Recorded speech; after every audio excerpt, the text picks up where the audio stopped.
It was the 22nd of August, 2005, on a quiet street in suburban Liverpool, just outside Syracuse, New York. The midday sun slanted through the leaves of maple trees, birdsong drifting across the manicured lawns, ordinary, calm, unremarkable. That normalcy was about to be shattered. Dispatch answered a call from Stacey Castor, who told them something few wives ever imagine. Her husband had locked himself in their bedroom and she hadn't heard from him in more than a day. He said he needed time alone, she told the 911 operator, but now she feared the worst. A deputy arrived. He found the door bolted from the inside. He knocked and called out, "Silence." Through the keyhole he saw only darkness. He radioed for backup. A few moments later he kicked it in. The door burst open.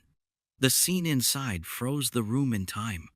On the bed lay David Castor, 42 years old, the man who ran an air conditioning business and whom Stacey had married 2 years earlier. He was slumped on his back. His skin, once tan from outdoor work, had turned pallid and mottled. The mattress sagged beneath him, the sheets crumpled and damp. A faint odor lingered, something sweet, harsh, chemical. In the nightstand, a half-filled glass with a bright green liquid glowed under the overhead light. Nearby, a container of automotive antifreeze lay open, its cap off. Stacey's voice pierced the hush. She lunged toward the bed, crying, "He's not dead! He's not dead!" Her scream echoed along the walls. But the deputy knew what she did not yet. The man was gone. Another officer crouched, pressed his ear to David's chest, no breath, no pulse, the steady vibration of life extinguished. At first glance, it appeared simple. A distraught husband locked himself away, depressed, drank a fatal dose of antifreeze. Suicide, inexplicable, but swift. Stacey maintained that they had argued that Friday night. David stormed upstairs, slam of the door, silence. She could not rouse him. Fearful, she called the sheriff's office. But as the flashlight beam swept the room, the deputies noticed oddities. David's fingerprints were absent from the glass. The container's rim bore only one print, the wife's. In the trash in the kitchen, they found a turkey baster. On the tip of the baster was David's DNA and traces of ethylene glycol, the toxic ingredient in antifreeze. The coroner's office declared manner of death a suicide, citing ingestion of antifreeze. But the detectives on scene exchanged uneasy glances. This was not depression, it was something else. And what no one realized yet was that this bedroom wasn't the beginning of a tragedy. It was the middle of one. Pause. Breathe in the moment. The hum of the air conditioning unit outside the window. The green liquid on the nightstand shimmering. The dead man on his bed. The wife screaming tears of shock and disbelief. The scent of coolant. The stillness of death. Ordinary Friday afternoon turned into the darkest of nights. Stacey stood nearby, her mascara streaked, her voice trembling. "We'd had a fight. He said if I left, he'd make me sorry." She repeated what she'd told the 911 operator. Deputies took notes. Her children were out of earshot. She insisted she loved him. She was shocked. She had no idea this was coming. Yet investigators scribbled in their minds. Locked door, no prints, a baster, antifreeze. Suicide made sense only if you ignored the details. And if you ignored the past. Because just 5 years earlier, in early 2000, Stacey's first husband, Michael Wallace, had died suddenly at age 38 in his sleep. Doctors declared it a heart attack. No autopsy. No questions. He was buried. But what would later surface changed everything. As the evening wore on, the bedroom was sealed off as a potential crime scene. Lights flashed outside the home. Neighbors murmured. The wife still cried in the back of a patrol car. A detective stepped into the room and looked at the glass. Vivid neon green, an unnatural color. It looked like a drink you find in a sci-fi movie. But this one was real. The drink of death. Narrator voice softens. The moment everything changed was the kicked-in door. But what followed, the layering of lies, the silence of graves, the betrayal of a mother, would prove the darkest chapter. The story of Stacey Castor, the husbands who trusted her, and the daughter she would rather see dead than tell the truth. For now, we linger in this locked bedroom. The man lies motionless, his breath is gone, and in the shadows, someone's plan remains unseen. With every heartbeat that will never pulse again, the trap closes. In the morning light, the glass and the baster will sit in evidence bags.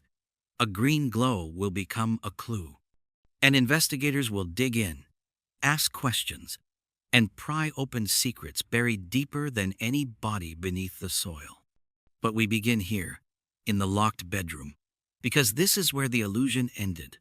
The facade of domestic normalcy cracked. And what came next was more disturbing than any movie. October fades into November. Graves are dug. Autopsy tables turn cold. And by the time the jury hears the final whistle, one thing will be clear. No horror film writer could have dreamed up something this fiendish. Stay with us. Before she was known to police and prosecutors, before her name became a headline whispered in courtrooms and documentaries, she was simply Stacey Daniels, a bright, pragmatic girl from upstate New York, the kind of young woman who did everything right. Born in 1967, she grew up in the Onondaga County suburbs, outside Syracuse. Modest homes, snow-covered winters, Friday night football, church on Sundays. She wasn't extraordinary in a way that drew attention. Her strength was her steadiness. Teachers described her as organized, focused, a get-it-done type of person. She took pride in keeping things neat, her school books lined perfectly, her future mapped out, even as a teenager. After high school, Stacey didn't chase glamour or adventure. She took a practical job, working for a local ambulance dispatch company, coordinating calls, logging emergencies, helping save lives from the other side of the phone line. She was known for her calm under pressure, a steady voice in chaos. That's where people remember first noticing her drive. She wasn't reckless. She was reliable. And in a world where stability is rare, that reliability became her identity. In the mid-1980 seconds, Stacey met Michael Wallace, a young auto mechanic with oil-stained hands and a grin that could melt any frustration. He worked long hours under the hood of cars in the biting New York cold, coming home tired, smelling of grease and gasoline. But he was funny, quick to joke, quick to love. Where Stacey was structure, Michael was spontaneity. He teased her for her checklists and her need for order. She loved him for his warmth and humor. He called her Miss Plan Ahead. She called him Trouble.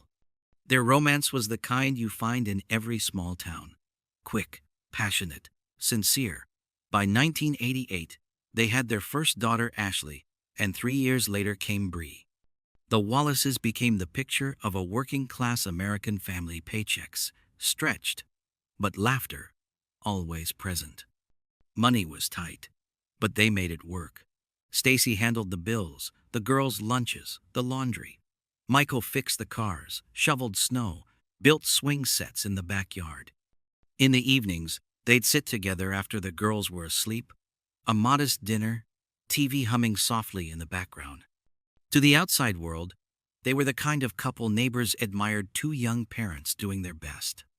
But like many stories that start ordinary, small cracks began to show, the kind no one notices until they widen. Michael worked nights. Stacey worked days. They rarely shared meals, their conversations often short and functional. Over time, fatigue replaced romance. There were rumors among friends, whispers of Michael having a beer too many, of minor flirtations at the garage. Nothing proven, nothing explosive, just the kind of gossip that eats quietly at trust. Still, they pushed through. Stacey, ever the organizer, kept things moving. She planned birthdays, kept medical appointments, and made sure the girls never saw arguments stretch too long. Neighbors recall seeing her on the porch in the evenings, phone in one hand, cigarette in the other, staring into the distance as the kids played on the lawn. She was 20-something and already looked older than her years, not from vanity, but from the weight of responsibility. Then came late 1999. Michael started to feel off. It began with fatigue, then a strange cough, swelling in his legs, dizziness. Stacey told coworkers he was probably coming down with the flu. But weeks passed, and he didn't get better. Family members later recalled how Michael's skin took on a pale, almost yellowish tint.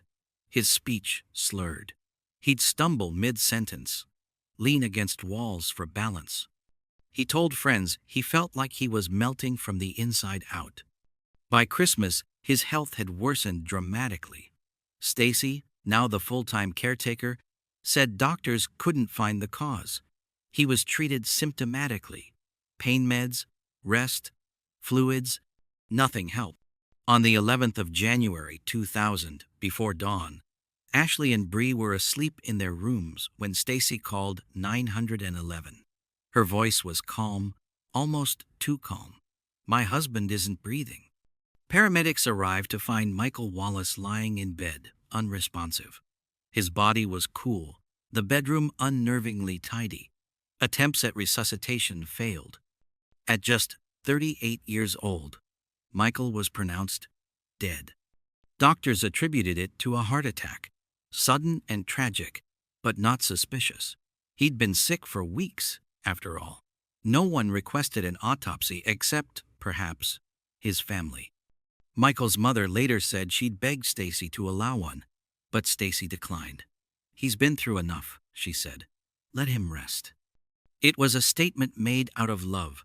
People thought then the words of a grieving widow, protecting her husband's dignity.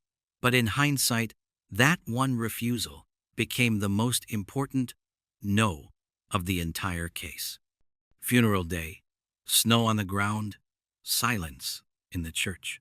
Stacey sat in the front pew with Ashley and Bree, holding tissues, tears streaking her cheeks.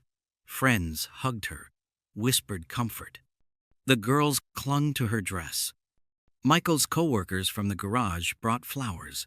His friends toasted him later that night, remembering his jokes, his patience, his way of lighting up the dullest shift. Life went on.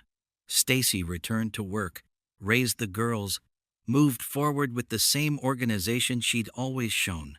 Bills paid on time, birthdays celebrated. The photo of Michael stayed on the mantel smiling, alive, forever 38. Time, as it does, dulled the edges of grief. But something about that winter of 2000 would linger like a chill no one could shake. Years later, detectives would revisit that January night. They'd look back at the medical reports, the swelling, the slurred speech, the strange decline that no one could explain. They'd find notes about kidney damage, about calcium oxalate crystals, tiny clues pointing to ethylene glycol, the chemical in antifreeze. It was all there, buried in plain sight. But in 2000, no one asked those questions. The case was closed. The file stamped natural causes. For Stacey, life simply went on. She became the strong single mother, the survivor, the woman who'd endured heartbreak and moved forward. Her daughters were her pride, Ashley, bright and curious, and Bree, younger and sweet-tempered. Friends said Stacey spoke of Michael often, fondly, with just enough sorrow to sound genuine. In small towns, grief becomes part of your reputation. People admired her strength. She'd lost a husband and never faltered. To them, she was an example. But grief, like ice, can hide cracks deep below the surface. If you looked at her life then, you'd see nothing sinister. A woman managing bills, caring for her kids, balancing work. A photograph of her and Michael on the living room shelf, frozen smiles. No one imagined that one day investigators would return to that same photo, not as a keepsake, but as evidence. Because when Michael Wallace was laid to rest in January 2000, people thought he'd been buried with peace. He hadn't. He was buried with answers no one yet knew to ask. He was buried with evidence. By the spring of 2001, Stacey Castor's world appeared to have found its rhythm again. 2 years had passed since Michael Wallace's death. She was a widowed mother, raising Ashley and Bree alone in a small house outside Syracuse, New York. Friends saw resilience, how she balanced full-time work, school events, and endless bills without complaint. Behind closed doors, money was tight. Stacey's income from the ambulance dispatch center barely covered expenses, and the girls were growing fast. She needed something steadier, someone steadier. That someone arrived in the form of David Castor. David owned Castor Heating and Air, a successful small business serving Onondaga County.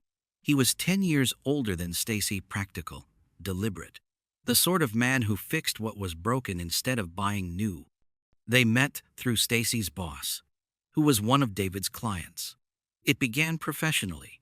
Stacey helped him manage billing and scheduling, first as a favor, then as a part-time assistant. David appreciated her precision. She appreciated his calm reliability.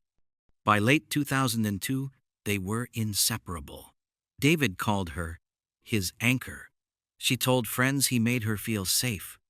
In August 2003, the couple married in a small ceremony at their home in Liverpool, New York. Stacey wore pale blue. David's teenage son stood beside him. Ashley and Bree, shy in their new dresses, posed for pictures with their new stepfather. For a time, everything looked ordinary again, perhaps even happy. David's co-workers described him as steady and soft-spoken, a man who rarely raised his voice. He handled the heavy physical work of his air conditioning company while Stacey transitioned from part-time help to office manager, overseeing calls, invoices, and payroll. Together, they shared a tidy brick home on Weedsport Drive, the one later marked by yellow police tape. At first, the marriage worked. David liked order, Stacey provided it. He loved her daughters, bragged about Ashley's grades, and taught Bree to ride a bike. But cracks formed faster than either admitted. David was exacting in his finances. Stacey liked to spend new furniture, home decor. Small luxuries, she said, were rewards for hard work. Business taxes piled up. There were arguments about bookkeeping, overdrawn accounts, and an IRS letter warning of missing records. Friends remembered Stacey venting that David could be controlling. David confided to his father that Stacey liked money too much.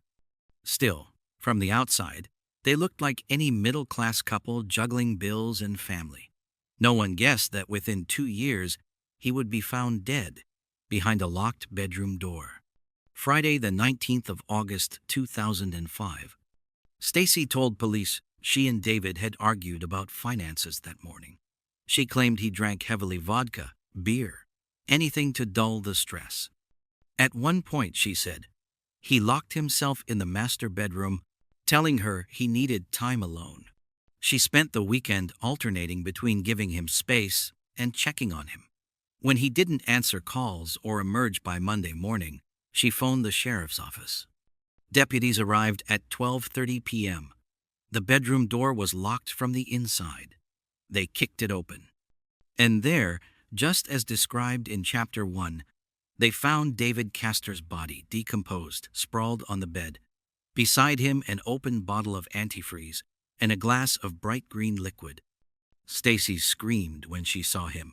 "He's not dead! He's not dead!" To most officers, it looked like a tragic suicide. A man overwhelmed by arguments, alcohol, and stress. The green drink was explanation enough. Ethylene glycol, the sweet-tasting poison used in car engines, kills slowly but surely. The coroner estimated he'd been dead nearly a day. Still, a few details refused to fit. On the nightstand, the glass sparkled under camera flash. But no fingerprints, not even David's, could be lifted from its surface. Investigators dusted the antifreeze bottle. Same result. Only Stacey's prints on the handle. Then came the most unsettling discovery. A turkey baster in the kitchen trash. It smelled faintly of chemicals. Tests revealed traces of antifreeze inside and David's DNA on the rubber tip. Someone hadn't just left the poison. Someone had delivered it. For detectives, the implication was chilling. The baster suggested liquid had been forced into David's mouth after he'd lost consciousness. The question was by whom? The official autopsy confirmed ethylene glycol poisoning. David's stomach contained lethal quantities. His kidneys were destroyed by calcium oxalate crystals. But investigators hesitated to label it homicide. Stacey's explanation seemed plausible. David was depressed. He drank. He might have done it himself. During interviews, she repeated the same story. They had argued. He'd locked himself away. She respected his privacy. She said she'd slipped a few notes under the door, urging him to eat. When he didn't respond, she assumed he was sleeping it off. Her affect puzzled detectives. She appeared distraught, but controlled more, worried about how long it would take to clean the bedroom than the details of her husband's death. Still, grief manifests differently, they reasoned. She told officers she'd found a suicide note in David's computer. Later analysis would show it was written in her own phrasing. But in 2005, no one noticed. When asked about the turkey baster, she shrugged.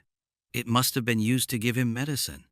The deputies logged it, sealed the evidence bags, and wrote their report. Case classification: apparent suicide. Outside, neighbors whispered condolences. Stacey planned the funeral with efficiency, choosing an urn instead of burial. Within days, David's ashes rested on the mantel beside Michael Wallace's framed photograph. 2 husbands, 2 tragedies. To the community, she was the unluckiest woman in Onondaga County. 2 men she'd loved, both dead too young. But to detectives, unease lingered. The missing fingerprints, the baster, the pattern, the same calm widowhood, the same chemical smell. As one investigator later recalled to ABC News, "We decided not to close the file just yet."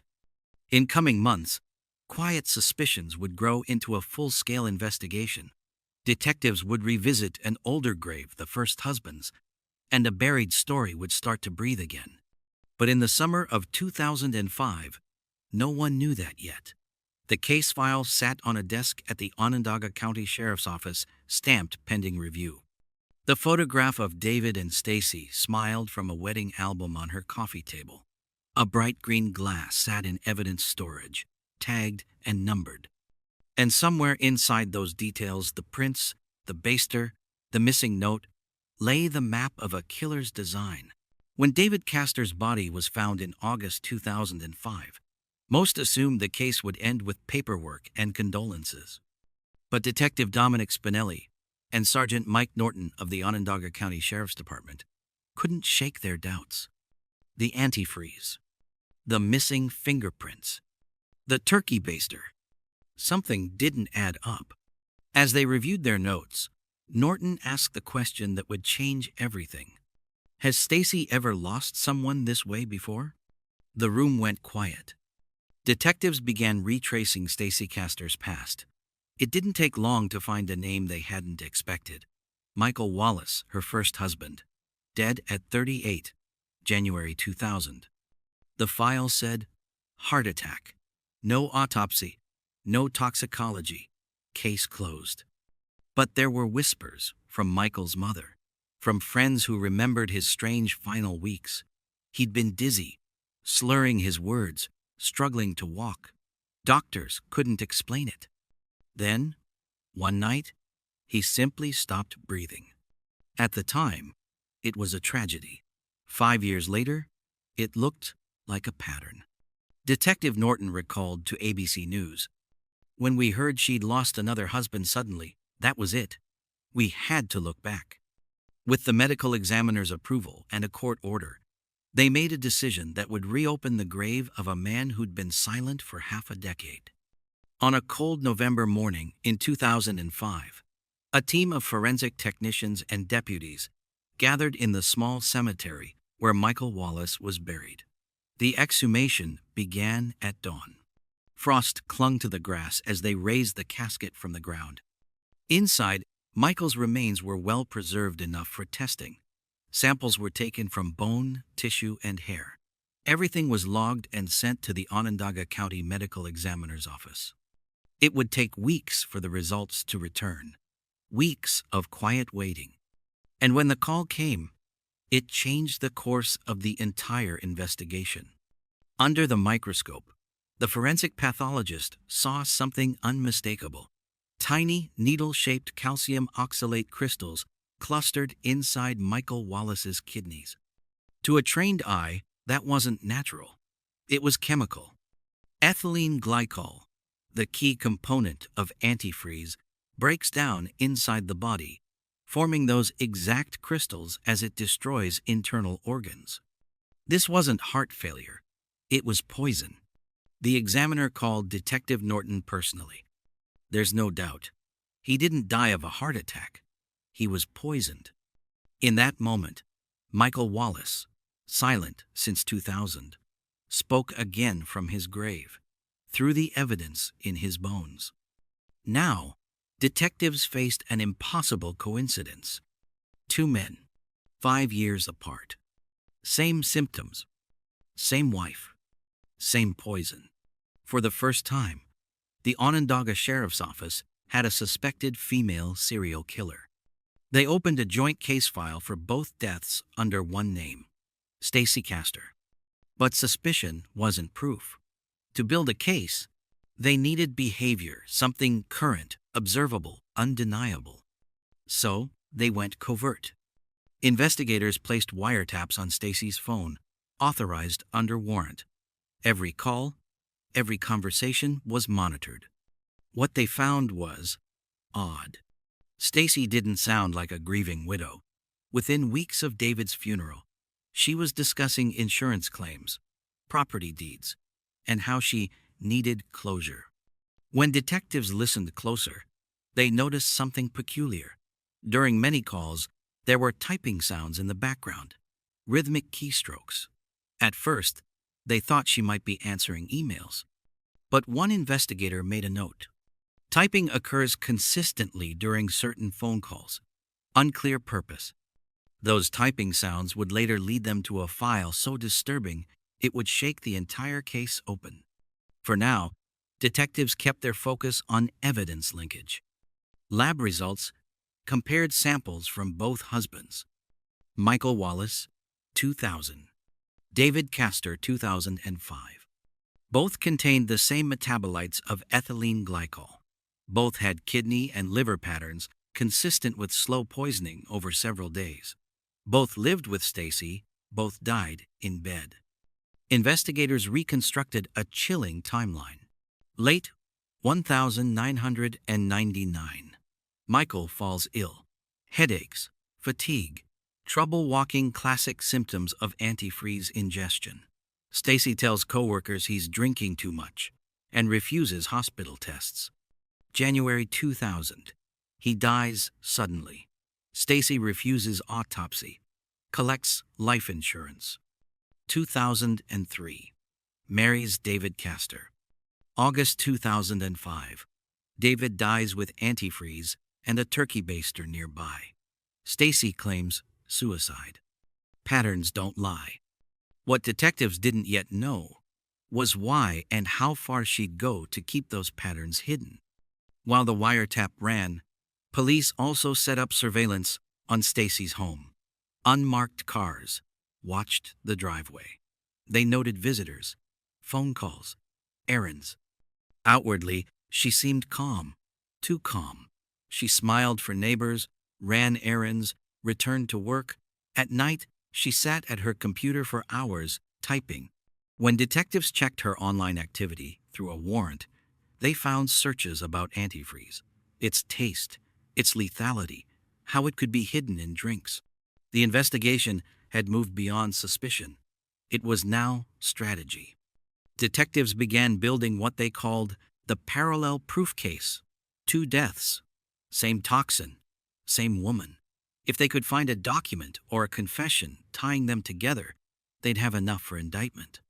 That's when the typing became crucial. On one intercepted call, Stacey was speaking casually with a friend. The friend mentioned the investigation. Stacey replied, almost jokingly, "They're wasting their time. If anyone killed those men, it wasn't me." Then click, click, click, the sound of typing in the background. Detectives logged the timestamp. They didn't know it yet, but she was writing something, a document she would later print and place next to an unconscious girl's bed. By early 2007, the evidence was stacking. The exhumation proved Michael Wallace was murdered. The forensics showed David Castor was murdered the same way. Both deaths benefited the same person financially and emotionally. They had motive. They had method. They had pattern. All that remained was the final piece, the act that would show the world just how far Stacey was willing to go. As one detective said later, "When you see 2 husbands die the same way, it's not coincidence." But what came next? None of us were ready for that. Investigators now believed Stacey Castor had murdered 2 men. They had no idea she was about to go after someone even closer. It was September 2007 inches, Syracuse, New York, 2 years after David Castor's death, and nearly 8 since the heart attack that had taken Michael Wallace. The investigation was no longer a secret. Detectives had exhumed Michael's body, tested his tissues, and confirmed what the science refused to hide. He had been poisoned with ethylene glycol, the same chemical found in David's blood. Now, investigators turned their attention to the people still living under Stacey's roof, to her daughters, Ashley and Bree. When the detective sat down with Ashley Wallace, then 20 years old, she had no idea why they'd called her in. She smiled politely at first, confused. But when they told her the truth that her father, Michael, had been poisoned, she broke down in tears. "My dad was murdered," she whispered. "By who?" The officers didn't answer. They asked about her mother, how she'd handled David's death, what she remembered from years earlier. Ashley told them her mom had been devastated, but strong. "She's my best friend," she said. "She would never hurt anyone." To Ashley, Stacey was the one constant in a life marked by loss. Every father figure she'd ever known had vanished. Her mother was all she had left.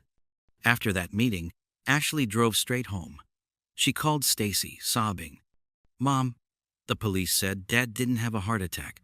They said someone poisoned him." Stacey's voice softened immediately. "Oh, honey, that's awful. Come home. We'll talk about it. You've been through enough."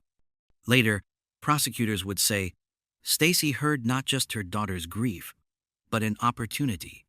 That evening, Ashley arrived at her mother's house, exhausted and shaken. She'd spent the day crying, trying to make sense of what detectives had told her. She still couldn't believe it, her father murdered, and her mother, the only person who'd always been there, now under suspicion? No, it had to be a mistake. Stacey greeted her at the door with a tight hug. "You look pale," she said. "You need to relax." In the kitchen, Stacey poured 2 drinks. One was for herself. The other she pushed toward Ashley. "Try this," Stacey said with a small laugh. "It's strong, but it'll help you sleep." Ashley took a sip. The taste was bitter, chemical, nasty, as she'd later describe it. But she trusted her mother, so she drank it down. They sat together for hours, talking about Michael, about the investigation, about how unfair everything felt. Stacey told her daughter she'd always been proud of her. She said she loved her more than anything in the world. By midnight, Ashley was drowsy, heavy-lidded, her words slurring. Stacey helped her upstairs to the bed and tucked her in. "Get some rest," Stacey whispered. "You'll feel better tomorrow." The next morning, Ashley woke to sunlight and her mother's voice.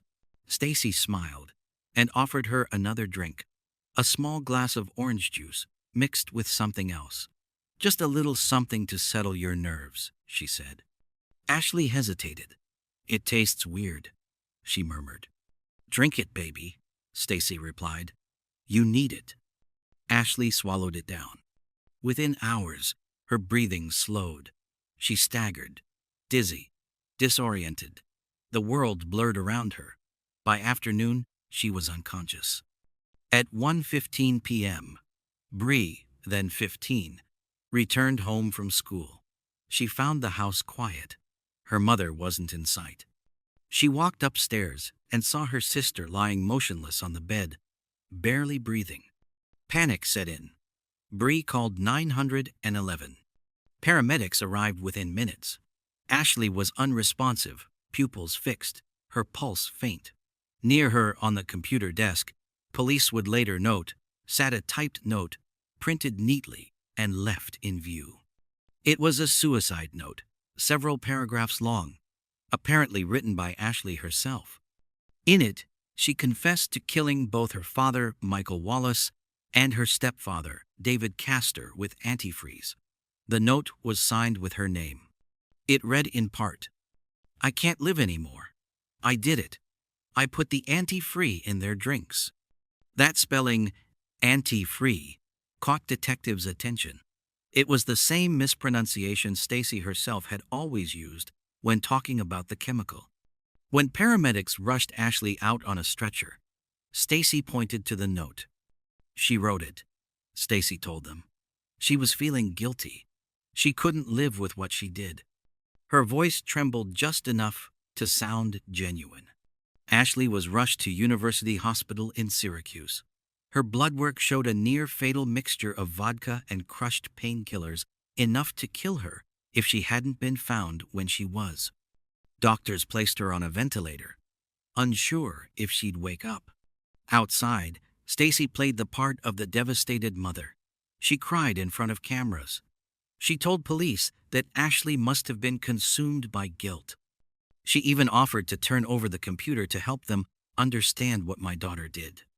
Detectives accepted it, but something about the scene gnawed at them.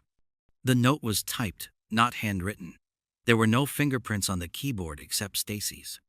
As soon as Ashley was stable, detectives performed a digital forensics analysis on the Castor home computer.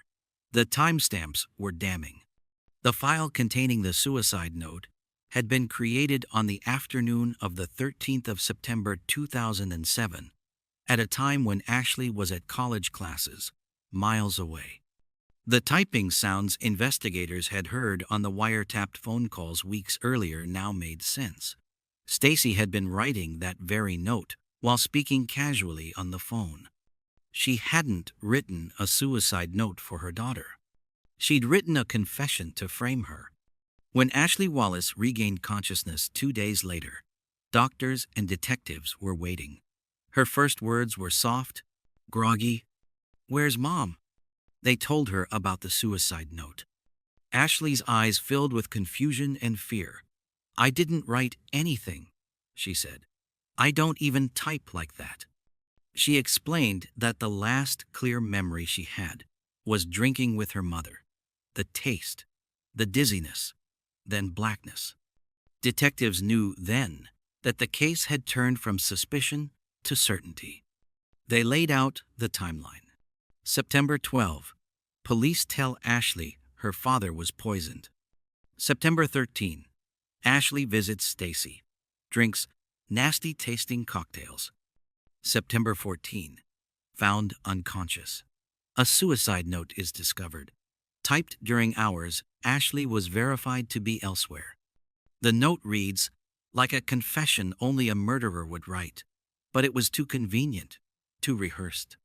The odd spelling of anti-free, the identical phrasing to Stacey's own interviews, and the fact that the file was created on the same computer Stacey used for her business. Detective Norton later told ABC News, "That was it. That was our smoking gun." The betrayal was almost unthinkable. A mother willing to poison her own child to save herself. Ashley Wallace survived by inches. She would spend weeks recovering from the overdose, but her emotional scars would last much longer. When detectives asked if she could believe her mother capable of murder, Ashley hesitated at first, then nodded. "I believed her about everything," she said quietly, "and that almost killed me." At that moment, Stacey Castor's plan began to collapse. The antifreeze poisonings, the staged suicide, the forged confession, all of it pointed back to her. Investigators gathered every shred of evidence: the DNA, the digital records, the wiretaps, the medical results, and built their case. They no longer had two suspicious deaths. They had a serial poisoning, an attempted filicide, and a forged confession meant to erase them all. When detectives finally confronted Stacey, she denied everything. She told them she had no idea how her fingerprints ended up on the antifreeze bottle or why the note existed. But the evidence didn't care. It spoke louder than she did. Ashley would later testify in court that she still remembered the drink's taste: metallic, bitter, unnatural. "I thought she was helping me," she said. "I thought I could trust her." And that's the part that makes this story almost unbearable. It isn't the poison, or the plotting, or even the murders. It's the trust, the most sacred bond between a mother and her child, turned into a weapon. If the note was fake, and Ashley was not the killer, that meant the person who wrote it was standing right beside her hospital bed. The same person she called Mom. By the winter of 2007, the case of Stacey Castor had transformed from a small-town tragedy into one of the most chilling criminal investigations in upstate New York. The quiet widow who'd buried two husbands and nearly lost her daughter to suicide was no longer a figure of sympathy. She was a suspect in a web of deceit so intricate that investigators called it evil in slow motion. On November 2007, deputies arrived at Stacey's home. She was calm, even composed, as they read her rights. No screaming, no denial. Just a flat stare and one short question. Is this about David or Michael? She already knew. Stacey Castor was arrested and charged with second-degree murder for the poisoning death of her second husband, David Castor. Attempted second-degree murder for the poisoning of her daughter, Ashley Wallace. And forgery of David's will, the document she'd typed to secure control of his assets. Her fingerprints, her computer, her words all had turned against her. February 2009. The Onondaga County Courthouse. Every seat filled. Reporters lined the back wall. The trial of Stacey Castor had begun. District Attorney William Fitzpatrick opened the proceedings with the sentence that would define the case. Ladies and gentlemen, this is a story of betrayal, of a woman who used one hand to comfort and the other to kill. The prosecution's case was meticulous. They began by painting the pattern. Two husbands, 5 years apart, both dying of ethylene glycol poisoning, both in bed, both living with Stacey. A forensic pathologist walked the jury through the science slides, showing the crystals of calcium oxalate that riddled the kidneys of both men, the telltale residue of antifreeze. Then came the evidence from David's crime scene. The glass of bright green liquid beside his bed, no fingerprints. The antifreeze container, Stacey's prints only. The turkey baster in the trash coated with antifreeze, containing David's DNA. Someone didn't hand him poison, the prosecutor said. Someone fed it to him. Each exhibit tightened the noose of evidence. A slow procedural rhythm that mirrored the methodical way Stacey had administered death. Then came the digital forensics. Specialists from the sheriff's cyber unit took the stand. They projected screenshots of the suicide note discovered near Ashley's unconscious body, the letter that confessed to killing both men. But hidden inside the computer were timestamps, tiny digital fingerprints of creation and modification. The note, they testified, had been typed on the 13th of September 2007. between 1:30 p.m. and 3 p.m. Ashley Wallace, during that entire window, was verified to be in college classes. She couldn't have written it. What's more, fragments of earlier drafts were found, same spelling errors, same phrases, all typed from Stacey's user account. And there it was again, the word anti-free. An investigator told the court. That's how Stacey pronounced it in interviews. Anti-free, the same way it appears in the so-called confession. Jurors scribbled notes. Some stared at Stacey. Others stared at Ashley, who sat quietly in the gallery, her face pale. The prosecution then unveiled the wiretap recordings from 2006, 2007.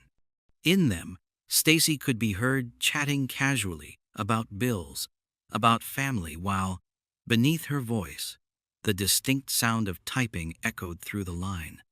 Investigators believed she was composing the suicide note during those calls, rehearsing her alibi in real time. To the jury, it wasn't just proof. It was premeditation. But the most powerful testimony came not from experts, but from Ashley Wallace herself. When the prosecution called her to the stand, the courtroom fell silent. She was 21 now, composed but trembling. She spoke softly, recounting how, after police told her that her father had been poisoned, she'd gone to her mother for comfort. She was my best friend, Ashley said. I trusted her more than anyone. She described the nasty-tasting drink her mother had given her once, then again the next morning. I remember saying it tasted awful, Ashley told the court. She said it would help me relax. Her voice cracked when she recalled waking up in the hospital. They told me I tried to kill myself, but I didn't. I never would. I didn't write that note. The last thing I remember was drinking with my mom. Jurors watched her cry. Some did too. When she stepped down, her gaze met Stacey's for a brief second, mother and daughter, bound by blood and betrayal. The defense team, led by attorney Charles Keller, attempted to dismantle the prosecution's narrative. They argued that David Castor had indeed taken his own life, depressed over marital stress and alcohol abuse. The turkey baster, they said, was used by Stacey to test the fluid in his mouth when she found him. As for the suicide note, the defense insisted Ashley had written it in a fit of guilt and confusion after learning about her father's death. They pointed to the emotional stress of being questioned by police, suggesting she'd attempted suicide out of despair. But every time they tried to separate Stacey from the evidence, another forensic fact reeled her back in.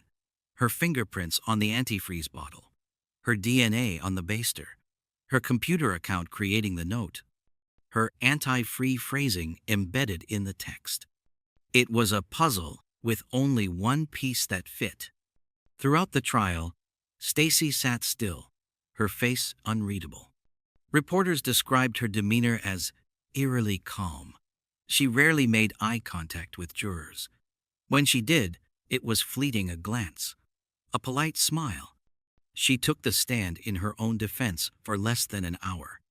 I loved my husband, she said softly. I loved my daughter. I would never hurt them. But the words carried no weight against the science. The prosecution replayed recordings, re-showed photos, reread the note, each element a mirror, reflecting back the same image: control, calculation, and cold precision. In February 2009, after a 5-week trial and 2 days of deliberation, the jury filed back into the courtroom.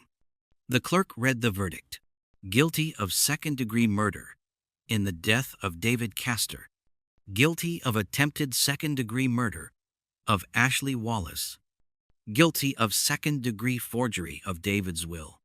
A gasp rippled through the room. Ashley held her sister Bree's hand, silent tears falling. Stacey didn't move. She stared straight ahead, expressionless, as the judge announced her sentence: 51 years to life in prison, meaning she would be 88 before she could even seek parole. You've done great harm to your family, Judge Fahey said. You poisoned two men and nearly killed your own child. That is beyond comprehension."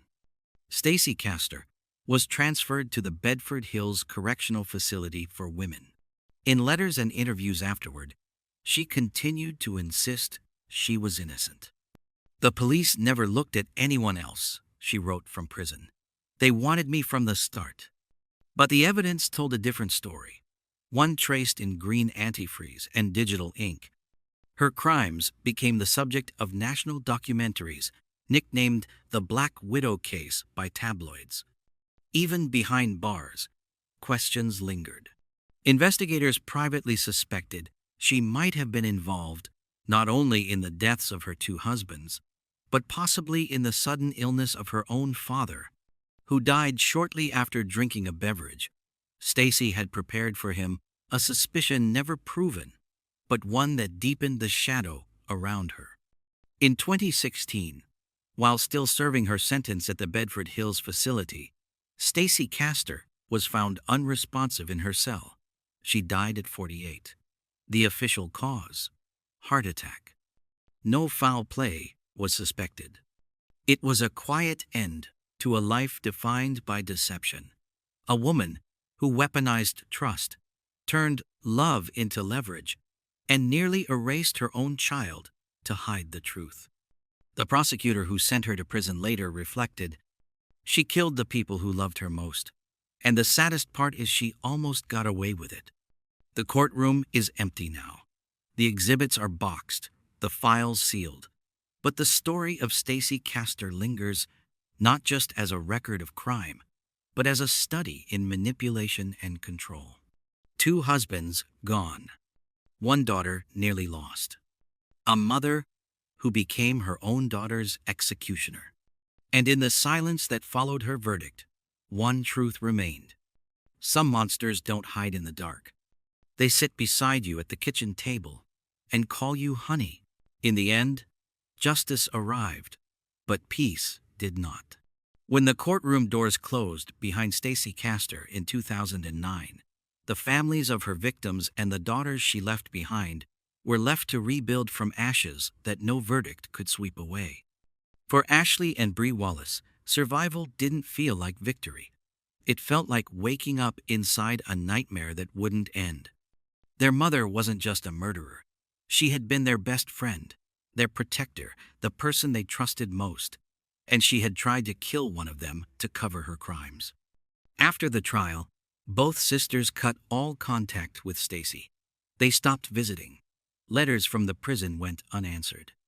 Ashley told reporters later, "I lost my mom and my dad, but my mom did it by choice." For years, she battled survivor's guilt, replaying the night she drank the nasty-tasting cocktail her mother had handed her, the glass that almost ended her life. Bree, the younger of the two, had found her sister unconscious that day. She carried that image through her teenage years. The silence of the room, the computer screen glowing beside the bed, the note blaming Ashley for the deaths. Both daughters tried to move forward quietly. They finished school. They built lives away from the shadows of the Castor name. They stopped giving interviews, choosing privacy over publicity. But the wounds never disappeared. For the families of Michael Wallace and David Castor, closure came in pieces. Michael's mother finally had an answer to the question that had haunted her since 2000, why her son, healthy and only 38, had died so suddenly. The exhumation and trial confirmed what her instincts had always told her. He hadn't died naturally. David's relatives, too, were left grappling with betrayal. They had believed Stacey when she cried at his funeral, believed her story of a husband too depressed to go on. The truth was harder to accept, that the woman they'd comforted had been the architect of the tragedy itself. "You expect a stranger to hurt you," one relative said. "Not family, not someone who eats at your table." At Bedford Hills Correctional Facility, New York's maximum security prison for women, Stacey Castor became inmate 09G0167. She was 41 years old. In the early years, she kept mostly to herself. Other inmates called her the Black Widow, a title the tabloids had given her after the trial. She disliked it, but never protested. Those who knew her inside said she was polite, orderly, and private. She worked in the prison kitchen, attended mandatory therapy sessions, and spent long hours writing letters to lawyers, journalists, and occasionally to her daughters. In every letter, she maintained her innocence.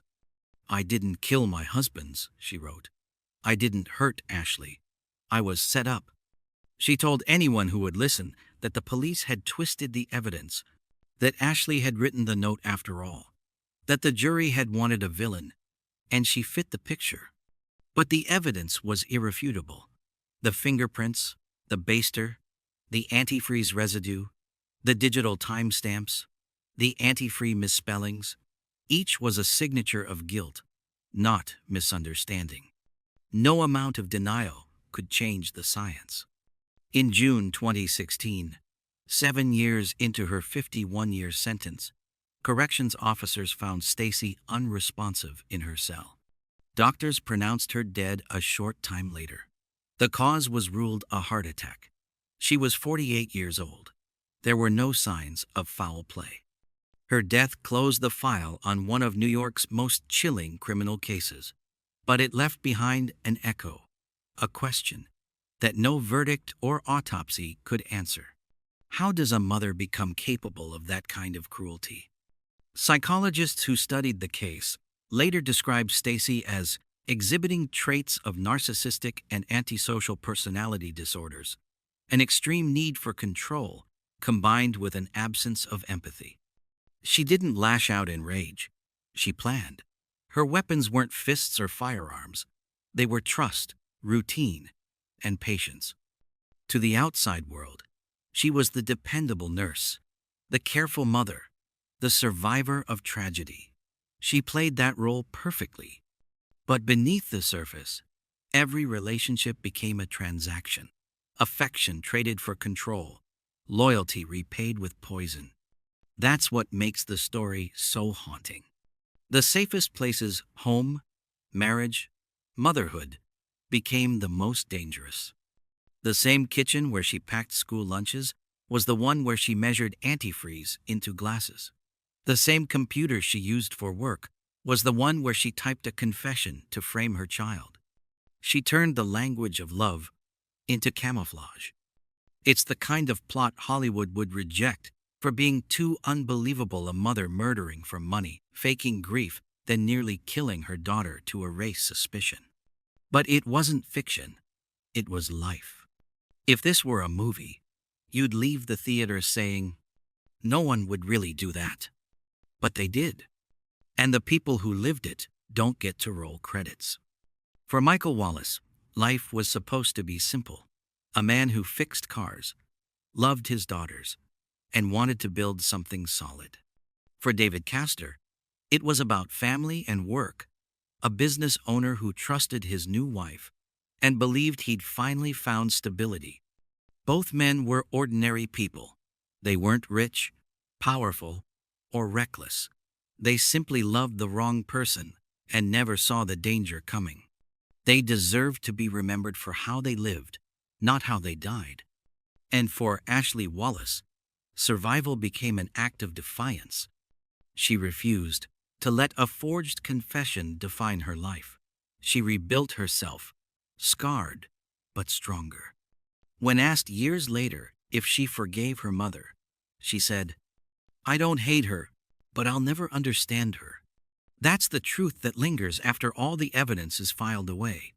Not the horror, but the incomprehension, the human mind trying to make sense of betrayal too deep for logic. In the years since, the Castor case has become a cautionary tale in criminology courses and documentaries. It's studied not just for the science of poison, but for the psychology of deception, how an ordinary life can hide extraordinary evil. It reminds us that not every monster hides in the dark. Some smile across dinner tables, some wear wedding rings, some tuck their children in at night and whisper, "I love you." 2 men gone. 2 daughters changed forever. One mother who weaponized love itself. A story like this doesn't end. It echoes in the quiet trust we give others, in the small doubts we ignore, in the fragile boundaries between care and control. Maybe that's why it feels more disturbing than any movie. Because there are no actors, no scripts, no retakes, only real lives, undone by the one person they trusted most. If you've stayed with us through this story, take a moment to remember Michael Wallace, David Castor, and Ashley Wallace, a survivor who carried truth through unimaginable betrayal. Their names deserve the light more than the woman who tried to erase them. And as you turn off the screen tonight, remember, sometimes the most terrifying stories are the ones that happen behind closed doors, in homes that look just like ours. If you want to hear more true stories that sound like fiction but aren't, join us next time. Because the truth doesn't need special effects to keep you awake at night.